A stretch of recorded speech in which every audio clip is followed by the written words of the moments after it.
his episode of HBO's The Shop, which aired last week. There was one thing Brady reportedly said, though, back in May, that Hall of Famer Troy Aikman recently said shocked him. The Boston Globe reported that Brady called into a Players Association meeting and advocated for players to skip workouts and change the offseason program. He said, apparently, we shouldn't have overly competitive drills in May and June. There's no bleeping pro baseball player that's throwing 95 miles an hour in the middle of December.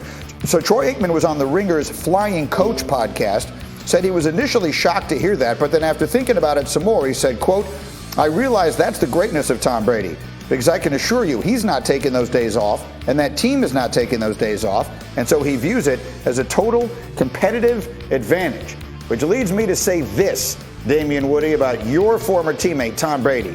He has now arrived at a place in his career and his life where he's just playing mind games with everyone. Everything he says is calculated, and he literally, like Bill Belichick was Yoda, and he's Luke Skywalker, and he's now a Jedi, and he is just playing Jedi mind tricks on everybody. What do you think? Greeny, I love it, man. I love it. This dude has won 7 Super Bowls, and he out here telling these guys in the Players Association, hey, man, y'all just take it easy a little bit. Back off while he down there in Tampa, wherever he's at, just working his butt off, preparing for the next Super Bowl. So this dude has always been doing that. It's refreshing to see the real Tom Brady out in the open more, not under that cloak of the Patriot way. And listen, this dude is not slowing down, man. This dude is not slowing down. He's a silent assassin. Well, hell, I shouldn't even call him a silent assassin because as much trash that he talks every week to his opponents, this dude is out there to get everybody. So the league better be ready because he's coming again.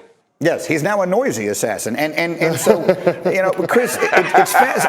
I was trying to think about this yesterday. I don't know the right way to put it, but no one has ever been where he is. No one has ever been 43 years old, going on 44, and still playing at this level with the amount of success, with the amount of things on the wall, championships and everything that he has. So he has sort of assumed a place in the sport that, candidly, no one has ever had before. Yeah, you're absolutely right, Greeny. And the fact that now you're starting to see more of his personality, and he's letting a little petty come out, as well as having that mental toughness that we've seen on display for the first 21 years of his career. I think it's just something that's pretty amazing. And just listening to his commentary and seeing how he's going about his business, how he's transformed the culture down there in Tampa, the rest of the league better be on notice, because Tom Brady is not going to be complacent. He might have that quote out there about not going 100% in the offseason, but I also remember Tom Brady last year organizing workouts in the middle of a pandemic with his new teammates trying to get after it. So the rest of the NFL has to know that Tom Brady's not going to fall off. This Tampa Bay Buccaneers team, they brought the whole band back together, all 22 starters, all coordinators. They're going to be the team to beat in 2021. For sure. And Damien Woody, just to sort of wrap it up here, that we always say that players tend to take on the personality of their coach. The quiet Tom, the silent assassin, sort of more in keeping with the personality of Bill Belichick. Maybe we're seeing a little Bruce Arians rubbing off on him as well. Absolutely. When have we ever known Bruce Arians to be quiet? This is a brash coach. He's going to speak his mind. And I think that's why this whole thing has been a perfect marriage, because Tom is in a situation where he has a coach that loves to talk.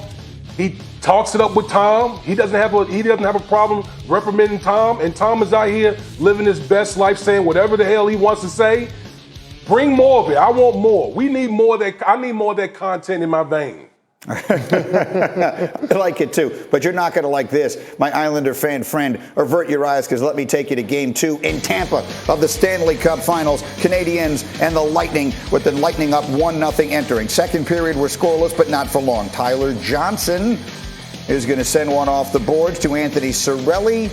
He shoots it. God, Chris Paul taking over in last night's Game 6 in Los Angeles after the Clippers in the third quarter tried to mount a comeback from a big deficit. Chris Paul just took the game over himself. Mr. Inside, Mr. Outside. He was 7 of 8 from three-point range. He finished with 41 points and 8 assists on a night in which his coronation was complete. In the end, look at a cheap shot here from Patrick Beverley. Chris Paul got in everybody's head. Beverley deserved to get thrown out, and clearly was. But in the end, it was about the celebration. Chris Paul, Monty Williams. Paul had 31 of his 41 in the second half, and he's on the way to the NBA Finals for the first time in his career after 1,213 career games. He's on his way to the finals. That's the second most games played before a finals appearance, trailing only Kevin Willis, who finally got there in 2003 and got his ring. We'll see if Chris Paul is able to get his. And I'll bring back Seth and Tim here. Our basketball conversation this morning continues. And Seth, let me ask you, what would a championship now mean for Chris Paul's resume and for his place in the history of the game? Chris Paul's one of the best point guards in the history of the NBA. What would a championship mean? It would put him in an elite company. Think about this, like Nash doesn't have a championship. All right, Jason Kidd has one. So when you're thinking about the best point guards, I think that's the cherry on the top of the sundae. I mean, like, Chris Paul is just different, but he's also different in relation to the point guards that we have in the NBA right now. You think about the NBA point guards right now, it's Curry, it's Lillard, it's Irving, it's Westbrook. They're different. They're not point guards like Chris Paul. Chris Paul is a leader. He's a play starter, a playmaker who can score. Those other guys are ball guards. A championship separates him from a lot of people. This dude right here, to me, not only his game, not only his playmaking, but his leadership is just different. 5-time first-team All-Defense, 4-time first-team All-NBA, an Olympian. An NBA championship is just the icing on the cake. That's fair, and I think a lot of people will share it. I think a lot of people, absent their own allegiance, will be rooting for him. That said, Tim Legler, I think this just has to be on the table somewhere. In this postseason, the Suns beat the Lakers without Anthony Davis. They beat the Nuggets without Jamal Murray. They just beat the Clippers without Kawhi Leonard. They may wind up taking on, let's say, a Milwaukee team without Giannis. Those are just the facts. In what way should that impact the way we view this championship if they win one?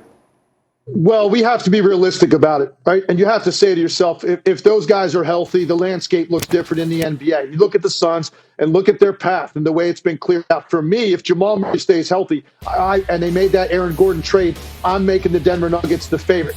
But that didn't happen. The Lakers beat up by injuries coming from the 7-hole. They're not able to overcome that. You get the Clippers without Kawhi Leonard. You get the Nets decimated. You get the Sixers taken out by Atlanta. So all these teams taken out. So you have to be realistic about, what this path looked like. But at the end of the day, that's only going to be in the moment, Greeny. Down the road, that's not going to matter. When we talk about this team in this season and the Phoenix Suns, if they're able to get this thing done and get across the finish line and win this championship, we're not going to remember that and talk about all that at the time. These are always products of the moment when you have teams that take certain paths. This is an overachieving team in relation to, are they a finals team? No, nobody saw this as a finals team. But have they been good and impressive in the postseason? It's a war of attrition. They've had everybody standing here when it mattered most. They've had huge performances when it mattered most. So I think ultimately that's the context we're going to look at this.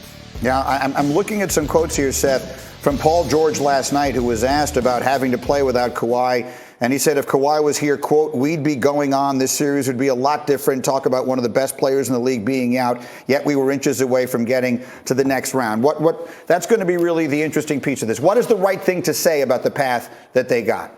The season's a journey, not a destination. You got to survive injuries. You've got to survive the regular season. You've got to survive the roadblocks and the detours and everything else that goes into it. So, to me, like the Suns are right now poised to win a national championship in the NBA. And that's just the way it is. And, Legs, you made a good point right there. You said about the team, maybe we didn't see them this way. But you know what? They are a team, and the pieces do fit, and the roles are defined, and guys embrace their roles. They've got an elite point guard that makes the thing different. They've got a guy that's a dynamic wing scorer. They've got legitimate defenders that buy in and play into their roles, and they've got a developing front court player that can run the rim, defend ball screens, rebound balls out of his area. So I don't like when people talk about the injuries and the players that they didn't play against.